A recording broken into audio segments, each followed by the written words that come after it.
Okay, Pookies, we're going to start our first lesson of the new week on research because we're going to be doing a research paper. So I made a little poster for you to look at, and I also included it in Google Drive Classroom. Let me see if I can turn it around. Okay, so here's doing your research. You're going to be doing reading, research, and writing. So it's important that you pick your topic and you brainstorm questions. We're going to help you with your topic. We have some ideas that we're going to give you, so hopefully you'll like them and they're going to be fun topics for you. So whenever you pick your topic, you're going to use questions. You're going to brainstorm. You're going to think in your head, what am I interested in about this topic? And most likely, if it's something you're interested in, that it's going to be something that other people are interested in too. So you're going to write down your questions about what you have about this topic, and then that's going to guide you in your research. Let's say that I wanted to do a story on sharks. I want to know if they're really the horrible killing machine that we think they are. That's one question I'll ask. And another question I might say is, why do they kill people? How come that's happened? What do they eat? What's their diet? Where are they when these killings are happening? That's going to guide my research so that I can answer the questions that I have. So make sure that you write a list of questions, and we're going to show you how to do this next week. So don't worry about it right now. I'm just talking to you. So that's what we're going to do. Also, then after you have your questions, you're going to develop your research plan. And you're going to start researching. Go on the internet, go to Google, go to any websites that you can find that are appropriate about your topic and look them up. Make sure they're reliable, my dears, because you know that Wikipedia is not real reliable. Remember Miss Delaney's lesson about that?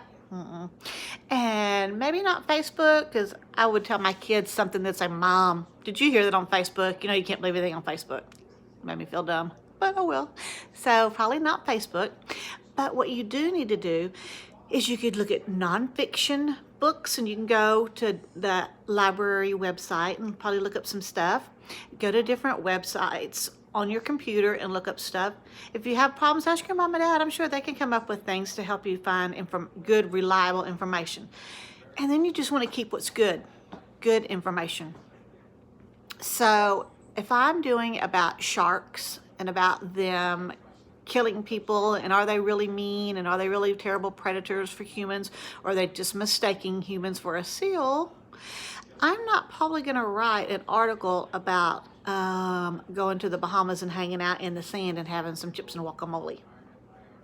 I probably don't need to put that in my paper. I probably need to stick to the topic. Also, there's two kinds of sources that we're going to talk about. There's primary and secondary. Primary is your first source, like an interview with somebody, something firsthand. Secondary is where you get your information from the primary one. So here is the poster. I have included it in Google Classroom for you to keep referencing, and I made a little boo-boo right here. I said develop a research, and I forgot to write plan. So I stuck it in there, right there. You know, sometimes Miss Meryl's kind of goofy. Okay, then I found a story that I really liked that I wanted to show you. And it kind of goes through how they did do some research and how they did do their topics. And it's called Saving America's Wolves. Look at this. This is in Storyworks. Now, first of all, they had to come up, they called them predators because they are predators. So they come up with their research. And it says they were hunted and killed until they almost disappeared. Now, these fierce and important creatures are making a comeback. So they asked questions, and their questions became their topics for their paper, because you know they had to do research on it, and they had to have more than one source. And here's some of the topics. The big bad wolf. What we used to think about wolves. Are they really horrible? They wrote some information on that. Then they came down here, and it says it's not a monster. This part explains how they really aren't monsters, that we really do need them, and they listed ways that they need them. For example, when they were all gone, the elk population grew and grew and grew. Well, what happened? They ate up all the grass. So are there other animals that can eat grass? The grass is gone. They can't eat it. Birds can't build nests. Beavers can't build dams. The lakes and rivers and creeks all swelled up and flooded the lands. It was not a pretty sight. So they're part of the ecosystem, part of the food chain. I know that your science teachers taught you that jibber jabber. So we needed them.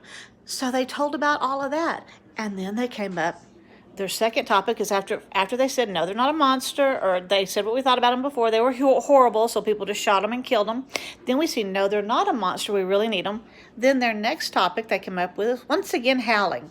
And this is how they brought them to Yellowstone National Park, and they let them just breed and have babies, and then they got too many of them. So we went back to that topic because they were coming into neighborhoods and hurting dogs and cats and little baby cows and whatnot, hoo-ha.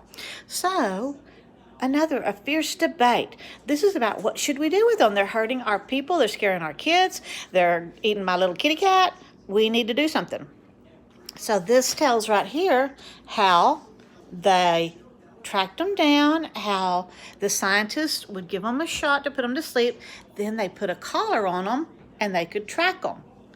So see, now we can learn how to take care of them and how to take care of ourselves. Also, Boo Berries, they put text features in here, so don't forget to put that in there. Look, there's a picture with a caption. Here's a map. Here's another picture with a caption. They put in bold print words because those words were important. They put in headings. They have a title. If I can get back to it. They have a title. And they have who it's by.